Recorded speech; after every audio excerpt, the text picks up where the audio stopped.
To really get the hang of the supinated barbell row, you have to really understand the pronated barbell row and the form that lies within. So please wait to the very end of the video where I'm teaching the supinated row, and I promise I will not waste your time. Welcome to the gun show. Nah, this is not about that. Today what we're doing is I'm going to attempt to simplify the barbell row. So I want you to pay attention to the cues, and then I want you to watch this video back a couple of times just so you 100% get it ingrained in your body before you actually load the barbell with actual plate weight.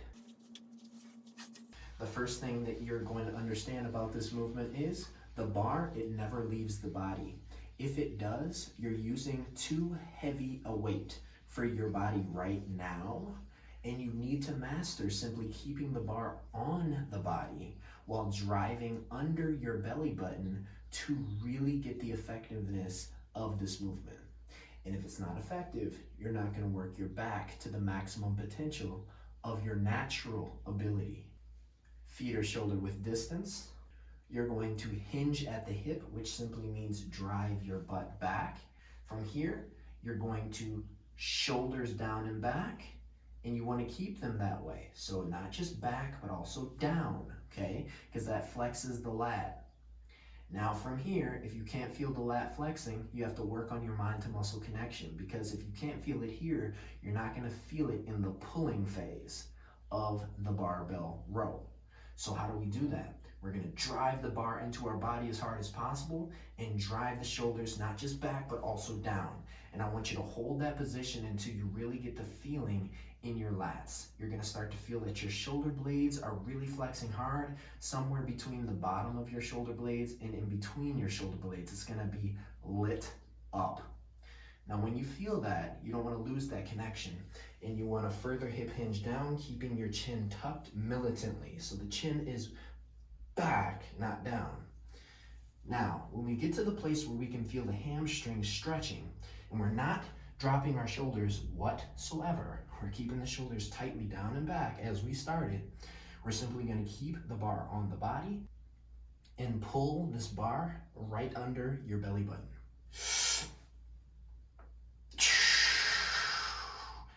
Even as you lower the barbell, you never take it off your body.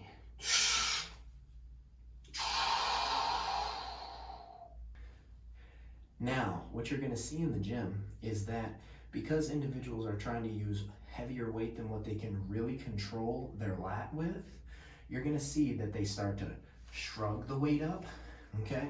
So you never want to see those shoulders go up towards your ears ever during this entire movement. And you're also going to see that their range of motion is limited. So instead of being down here where the hamstring is completely stretched relative to wherever their range of motion is, they may be way up here. Now, when you get up here, what you'll start doing is you'll instantly start shrugging the shoulders up because you're in more of a posture for a shrug.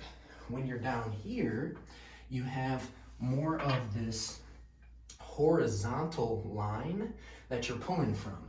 So here we can drive straight back and keep the shoulders down more so than we can in this posture here. So you have to make sure that you're using a weight that you can control without shrugging your shoulders, and while coming into the deepest range of motion that you can feel your hamstrings stretching at.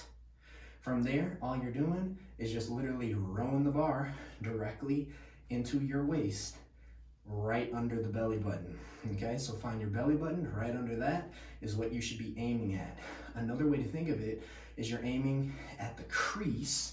So if you were to hip hinge, the crease right here, and that's what you're aiming for, as you are not letting the barbell off of your body and pulling directly into that crease without shrugging your shoulders as you do the movement, without standing up too high while you're doing the movement, as to activate the trap more so than the lat, because your focus is your lower to middle lat, okay?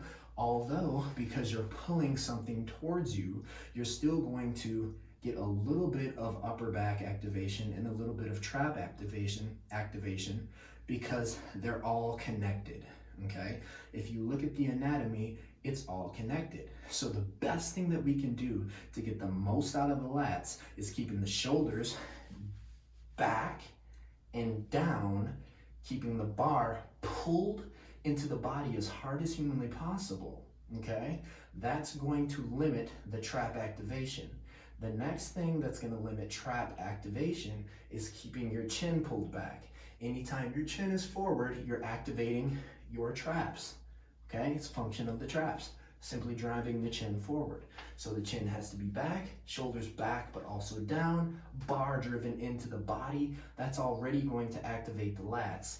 And then coming into the posture where the hamstrings are now stretched, knees are softly bent, they're not straight, they're softly bent. From there is where we pull the bar directly under our belly button without shrugging to get the weight up. As you can see here, I have to move my arms in funny ways and all kinds of stuff in order for that to happen, where you'll see and think that you're getting the most out of the movement that way because you're using heavier weight. All you're literally doing is just getting more trap activation. And when I say trap, it's trapezius for those of you who do not know. So we're here versus here. For the supinated barbell row, all you have to do is you simply have to change the position of your grip, okay? So where you were doing a regular barbell row, which would be more so of a pronated grip, which is your palms facing you, you simply turn your palms where they're facing away from you and you grip the bar that way. Show you how it looks. So the same grip is being used, which is shoulder width. So the fingers or the hands right under the shoulders, or the hands slightly outside of that position. We're going to hip hinge and drive the bar right under the belly button.